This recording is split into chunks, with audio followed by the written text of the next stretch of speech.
حضرت آدم علیہ السلام کی عمر 970 برس کی ہوئی تو وفات کا وقت قریب آیا تو انہوں نے اپنے بیٹے عدشیس کے حق میں وصیت کی۔ انہیں رات اور دن کے اوقات اور ان اوقات میں ادا کی جانے والے عبادات کی تعلیم دی، اور انہیں بتایا کہ ایک طوفان آنے والا ہے۔ جب وہ طوفان نوح آ جائے تو میری ہڈیوں کو اس طوفان سے بچانا۔ اگر تم زندہ نہ رہو تو اپنے بچوں کو وصیت کر دینا۔ جمعے کا دن تھا کہ فرشتے اللہ تعالیٰ کے پاس سے جنت کی خوشبو اور جنت کا کفن لے کر آئے اور ان کے بیٹے اور خلیفہ شیس علیہ السلام سے تعزیت کی۔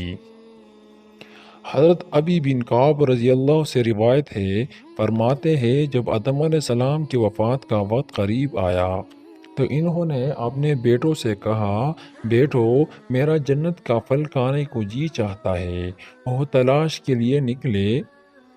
انہیں سامنے سے فرشتے آتے نظر آئے جن کے پاس آدم علیہ السلام کا کفن اور خوشبو تھی، اور ان کے پاس کلہاڑے اور ٹوکریاں بھی تھی۔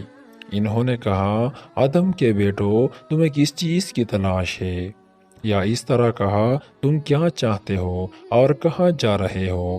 بیٹوں نے کہا، ہمارے والد بزرگوار بیمار ہیں اور جنت کی میووں کی خواہش رکھتے ہیں۔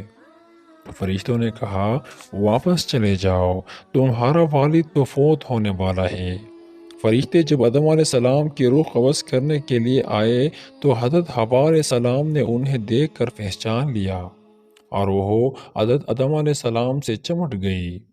حضرت آدم علیہ السلام کہنے لگے، حوا مجھ سے الگ ہو جاؤ، پہلے بھی مجھے تمہارے ذریعے سے ہی مصیبت پہنچی تھی، پہلے بھی مجھ سے تمہاری وجہ سے اللہ کی شان میں گستاخی ہوئی تھی، جس کی وجہ سے ہمارے خاص وطن جنت سے ہمیں نکال دیا گیا۔ مجھے میرے رب کے فرشتوں کے ساتھ رہنے دو۔ فرشتوں نے ان کی روح قبض کی، غسل دیا، کفن پہنایا، خوشبو لگائی، آپ کی قبر کھودی اور لحد تیار کی۔ پھر انہوں نے آدم علیہ السلام کی نماز جنازہ ادا کی اور انہیں قبر میں رکھ کر اوپر سے مٹی ڈال دی۔ پھر فرشتوں نے کہا، آدم کے بیٹو تمہارے لیے یہی طریقہ ہے، تم اپنے مردوں کو اسی طرح دفن کرنا۔